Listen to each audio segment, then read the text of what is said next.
are going to discuss the topic dictionary that was already covered in class 11th. So we'll see some of the functions or methods and how to manipulate dictionary in this particular video. So let us move to the topic now.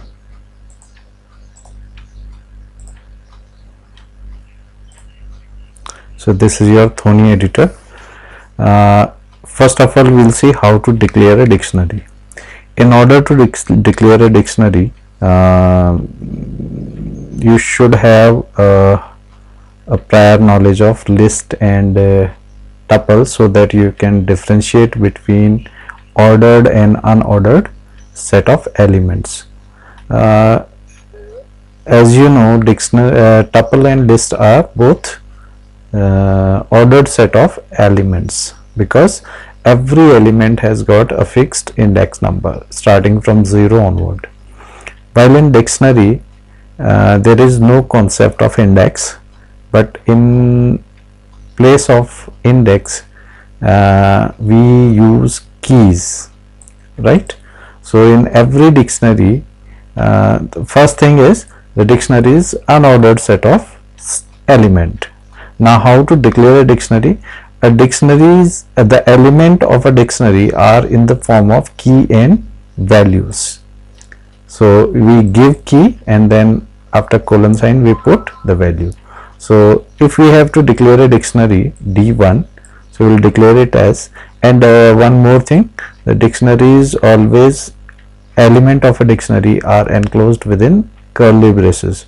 So in case of tuple we use parenthesis, in case of list square bracket, and in case of dictionary we use curly braces. So using by seeing these brackets you can identify each and every object. So suppose we have to create a dictionary D1, so we'll write D1 is equals to within curly brace. This is a key value pair. The key is 1 and value is blue. It is a string value, it is integer value. Second thing is second element is 2 and green. Third element is 3 red. Fourth is 4 yellow. So for this dictionary, in this dictionary we are basically giving a code that is 1 for blue, 2 for green, 3 for red and 4 for yellow. Now in order to print this dictionary we will simply write print D1. Then suppose we have another dictionary D2. In this dictionary the key is roll number, name, category, and the values are 12, Ajay, general. So one thing you must know is the key in a dictionary must be immutable, means the key must be an immutable object like integer or string, tuple. They can be used as key, while value can be anything, right? Now then we have printed the dictionary D2 here, right? So if we see the output of this program, it will be coming like this.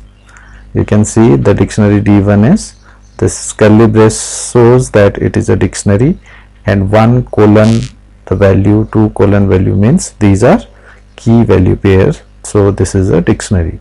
Similarly dictionary D2 is this. Now if you want to print a particular element, right, like in D1 I want to print this element, this key value pair. So we'll say print D1 1 because its key value is 1. Similarly if you want to print green, we'll say print D1 2. If you want to print red, we'll say D1 3, and so on, right? Similarly in dictionary D2, if you want to print, say suppose Ajay, so we'll write print D2 and here we'll write name, because Ajay, the key for Ajay is name. So within double quotes we'll write name here. since I have written T2 roll number, so it means it gives the value for key roll number, that is 12.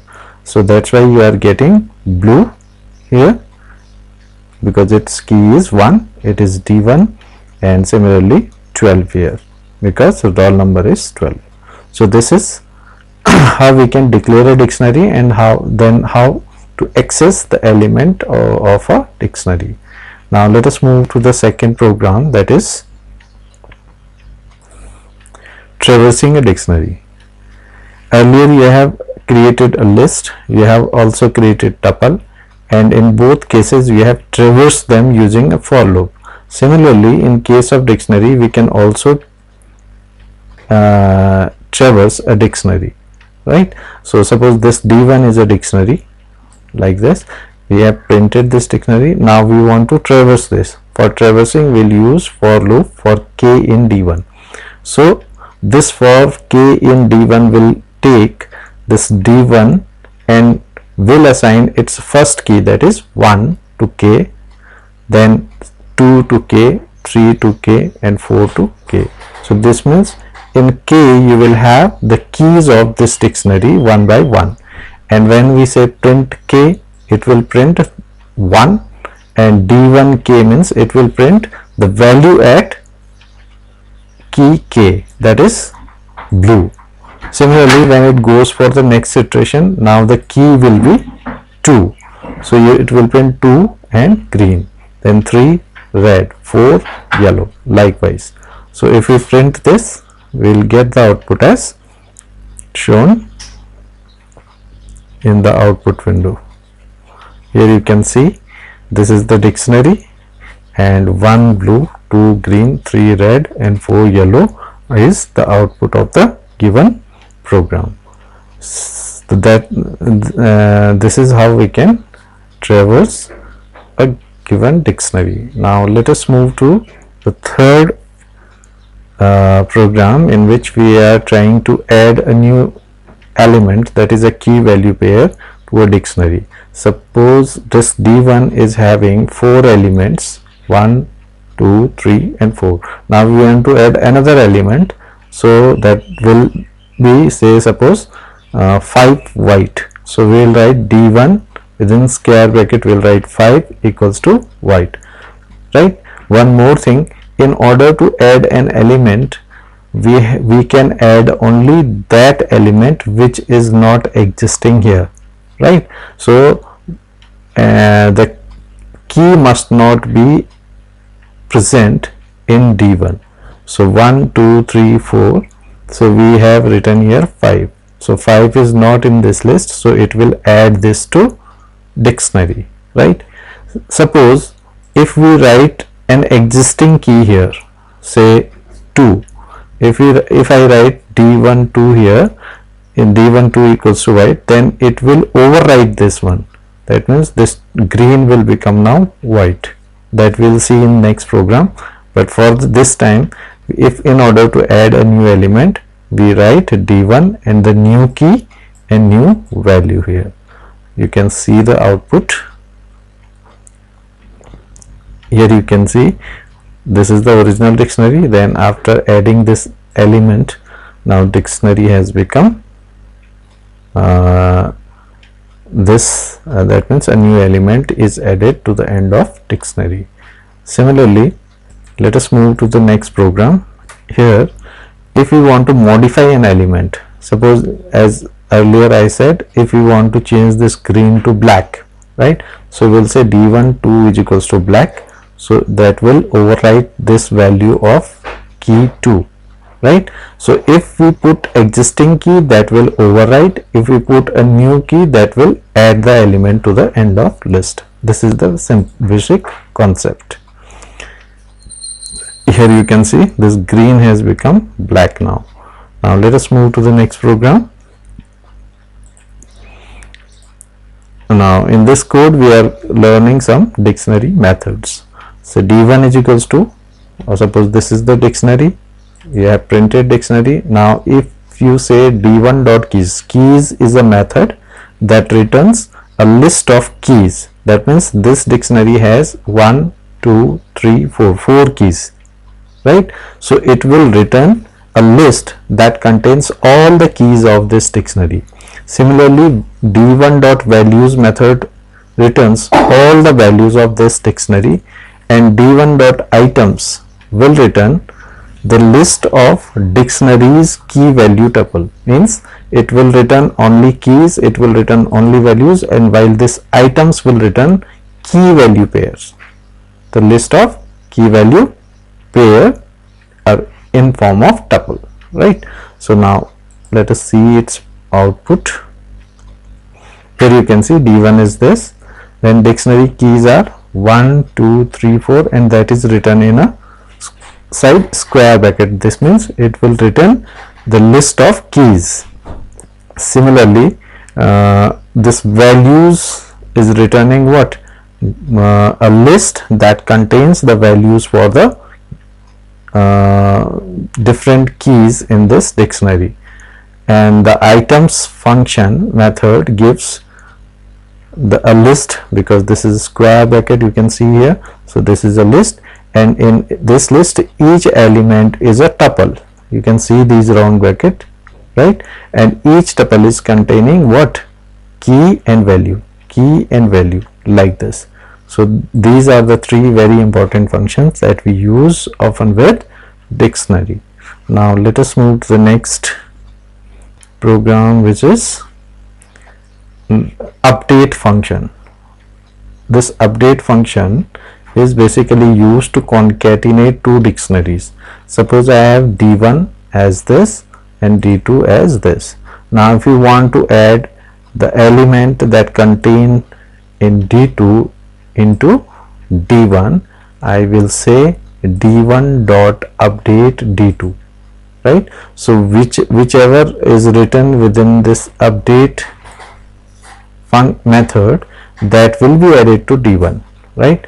So now the new d1 will be 1 2 3 4 5, all 5 elements will be there in d1, and d2 will remain unchanged.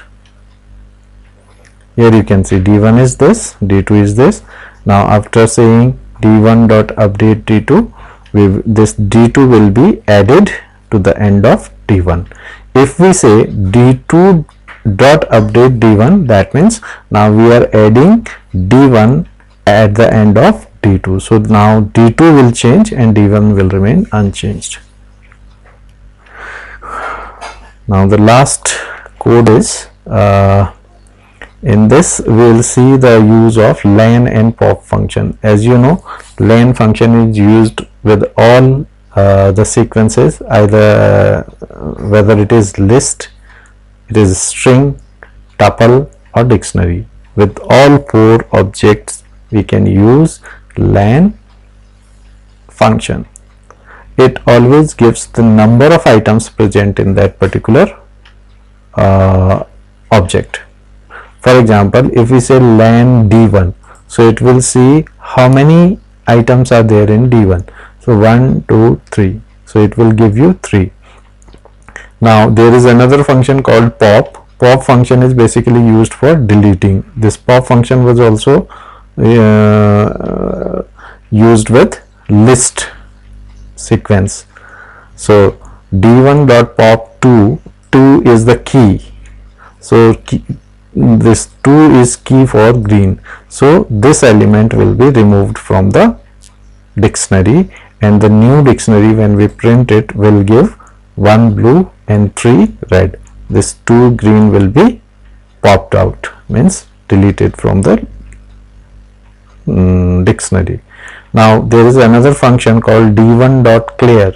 This d1 dot clear function is used basically to remove all the items of a dictionary. That means the dictionary will become an empty dictionary. This was also used with list sequence. Now let us see its output. Here it is. Dictionary d1 is this, then its length is 3 because we have used len function with d1. So length is 3. Dictionary d1. Now once the item with key 2 was popped from d1, Now this is no more present in the list, so we will have only one blue. Here it is, one blue and 3 red, right?